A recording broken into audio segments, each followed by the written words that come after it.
It's July 4th, 2004, in Lisbon. The Estadio da Luz is packed with 65,000 fans, roaring in anticipation.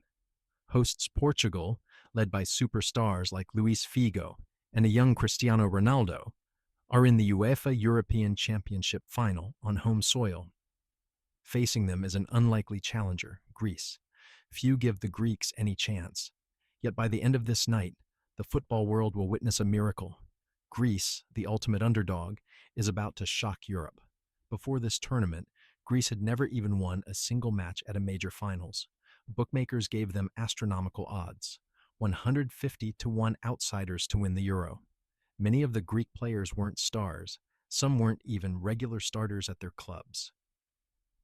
Their German coach, Otto Rehhagel, had forged a team of journeymen into a disciplined, united squad, teaching them that respect for big opponents is fine, but no one was afraid of anyone. The team's initial goal was humble. Score a goal, win a game. No one, not fans, not media, perhaps not even the players themselves, imagined how far they would go. The journey began on June 12th, 2004, in Porto, against Portugal in the opening match of the tournament. The host nation was expected to roll over the Greeks. Instead, just 7 minutes in, Greek midfielder Giorgos Karagounis pounced on a loose ball and fired a low shot into the net. Goal! Stunned silence from the Portuguese crowd. Greece took an early 1-0 lead, their first ever goal at a European Championship finals. In the second half, Greece earned a penalty, scored by Angelos Bassinas, to make it 2-0. A young Ronaldo pulled one back for Portugal in stoppage time, but it was too late. The final whistle blew. Greece had beaten Portugal 2-1. It was Greece's first win ever at a major tournament, and it came against the hosts and favorites. Shock and celebration rippled through the Greek camp and supporters. A commentator described the feeling. What just happened? We actually won. We have a chance. The football world raised its eyebrows. The rank outsiders had announced themselves. Just 4 days later, Greece faced Spain, another European heavyweight, and the Greeks were brought back to earth early, falling behind 0-1. It was a tense, difficult game. The Greek players recall it as perhaps the toughest of their run, but Greece refused to fold. In the 66th minute, Angelos Karisteas latched onto a long pass and slammed a shot past Iker Casillas, equalizing 1-1. Greece held on by their fingernails as Spain pressed for a winner. A bit of luck and a lot of grit earned them the 1-1 draw. With a win and a draw, suddenly Greece was on the brink of the quarterfinals, something truly beyond pre-tournament dreams. Greece's momentum wobbled in the final group game against already eliminated Russia. Perhaps feeling the pressure of expectation for the first time, Greece made a nightmare start. They were down 0-2 within 20 minutes, and it could have been 0-4, as Greek players later admitted. Chaos reigned on the field. Just before halftime, striker Zisis Vrizas scored to make it 1-2, a crucial goal. Greece still lost the match, but that lone goal made all the difference. In an unlikely twist, Greece squeaked through the group on a goal-scored tiebreaker despite the defeat. It was, as Karagounis said, the sweetest defeat of their lives. Greece were through to the knockout stage, an achievement already beyond everyone's wildest expectations. The quarterfinal on June 25th brought France, the reigning European champions, and 2004 tournament favorites. This French team boasted legends like Zinedine Zidane, Thierry Henry, Patrick Vieira, a lineup of superstars. Few believed Greece could challenge them, but by now, the Greeks had tasted belief. We had no pressure. If we are to fall, then we fall bravely like Greeks, Rehhagel told his players. In Lisbon, the match stayed 0-0 into the second half. Tension grew. Then, in the 65th minute, Captain Theodoros Zagorakis made a brilliant run down the right and chipped across into the box. There was Karisteas, rising above the French defense. Header goal. Greece led 1-0. 1 billion TV viewers around the world gasped in unison. The underdogs were leading the mighty France. Greece's defense, a tight phalanx led by the towering Traianos Delus and steel-wheeled Zagorakis, absorbed wave after wave of French attacks. Time ticked agonizingly slowly, but Greece would not yield. The final whistle came. Greece had defeated France 1-0, knocking out the holders. It was the greatest win in the history of the Greek national team, Karagounis would say later. The players were euphoric and in disbelief. If they could beat France, why not go all the way? At home, Greeks danced in the streets. The impossible was starting to feel possible. The semi-final on July 1st pitted Greece against the tournament darlings, the Czech Republic. The Czechs had been the most impressive side so far. They'd won every game, playing free-flowing, attacking football. Many thought Greece's luck would finally run out here. The game in Porto was a defensive war. The Czechs threw everything at the Greek defense: shots, crosses, creative passes. But Greece held firm, weathering the storm. Czech star Pavel Nedved went off injured, and the longer the match stayed goalless, the more the Greeks grew in belief. 90 minutes passed, 0-0. Into extra time they went, with the silver goal rule in effect, meaning if a team led after the first 15-minute period, the match would end. As legs grew heavy and hearts pounded, Greece won a corner just before the break in extra time. Substitute Vasilis Tsiartas delivered it perfectly into the box. Yet again, it was the giant defender Traianos Delus who met the ball and headed it into the net.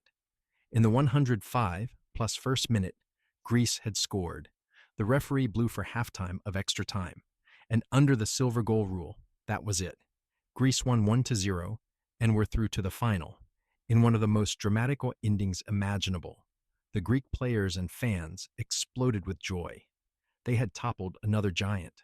Greece were in the final, and the fans could not believe it, one account recalls. Across the globe, Greek communities from Athens to Melbourne celebrated like they were in a dream. Incredibly, a hotel manager had joked before the tournament that the final would be Greece versus Portugal.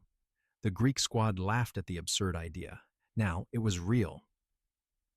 The rank outsiders were in the European Championship final, about to face Portugal once more. And so we returned to July 4th, 2004, the final. Lisbon is electric.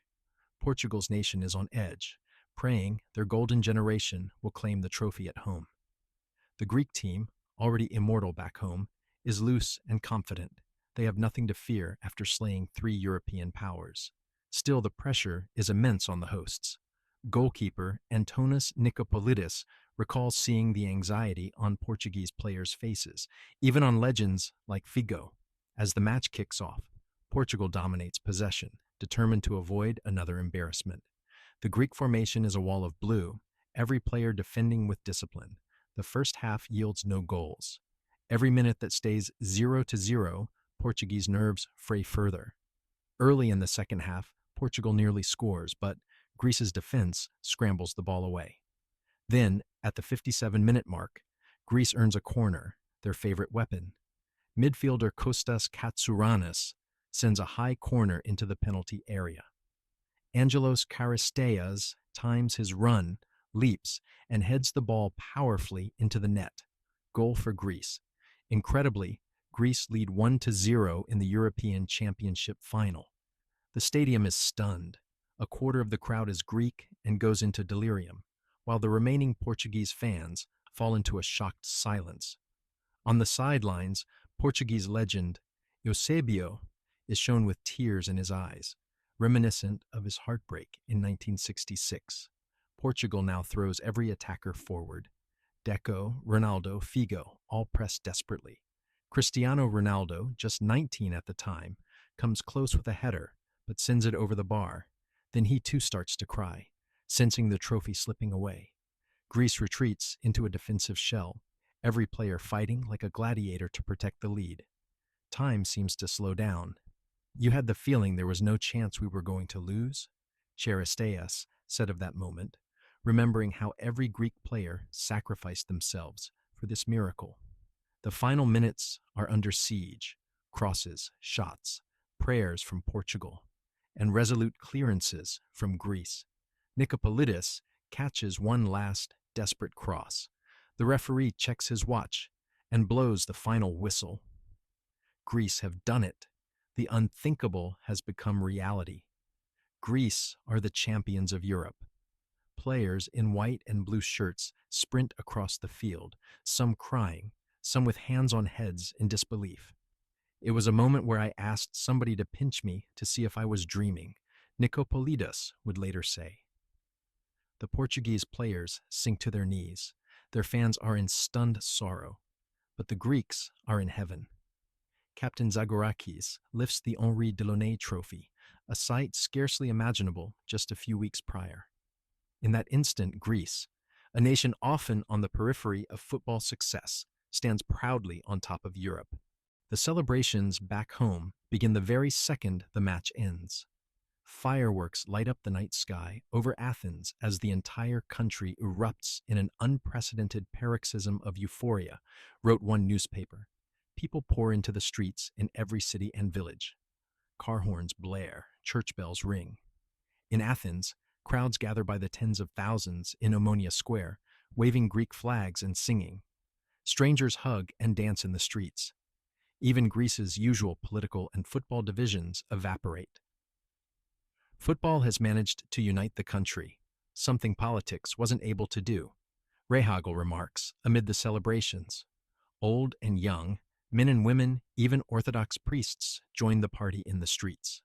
One lifelong fan in Athens, eyes wet with tears, exclaims, "For 20 years I've watched Greek teams fail and cried. Now I'm crying because they have done so well." The pride and joy overflowing in Greece is immeasurable. Even the Greek diaspora across the world, from Melbourne to London to New York, dances in celebration, united by this triumph. Greeks everywhere feel a surge of pride, having witnessed what many call the greatest underdog story in football history. The media searches for words to capture this miracle. The next day, Greek newspapers run triumphant headlines. Olympus has new Greek gods. Now tear down the walls to welcome the heroes home, one writes, calling this the sweetest fairy tale of our lives. Another paper's front page reads, "An absolute miracle.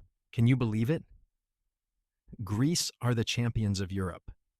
They abolished the rules of football sport, society, gravity, and logic. In Portugal, the press is somber but respectful. One sports daily describes Greece's victory as a victory of effectiveness over entertainment, the spider that caught its adversaries in its web. It lamented that this defensive triumph was not good for football, yet admitted that neither Portugal nor France nor the Czechs could solve Greece's tactical puzzle. Around Europe, many marveled at how the unfancied Greeks had managed this huge footballing miracle. Debate raged about their defensive style, but nobody could deny the heart and discipline of this Greek team. In the aftermath, Greece welcomed their heroes back to Athens with a massive parade. Otto Rehagel, once criticized, was affectionately dubbed King Otto for orchestrating this triumph. Theodoros Zagorakis, the captain who led by example, was named the tournament's player of the tournament for his inspirational performances. In fact, 5 Greeks made UEFA's team of the tournament, a testament to their collective excellence. Back home, the players were immortalized. Stories emerged of babies, and even a village being named after goal hero Charisteas in honor of his exploits. For a country that had never won anything in football, as one fan put it, this victory meant everything. It boosted national confidence just weeks before the Athens Olympics and gave Greeks a new belief that anything was possible. Today, years later, the Greek triumph of 2004 remains the ultimate underdog story. Fans still recall every moment. Greek players from that squad still get stopped in the street by grateful strangers wanting to reminisce about that summer.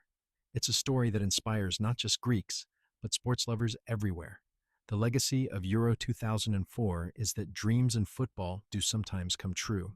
A team of modest players, bound by unity, belief, and an unyielding work ethic, overcame 150 to 1 odds and the giants of Europe to reach the pinnacle.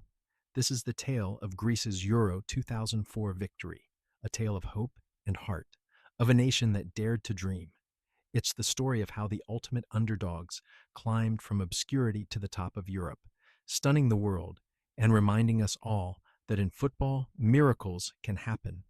The night Greece shocked Europe will forever be remembered as a triumph of spirit over odds, the day the Greek underdogs became kings of the continent.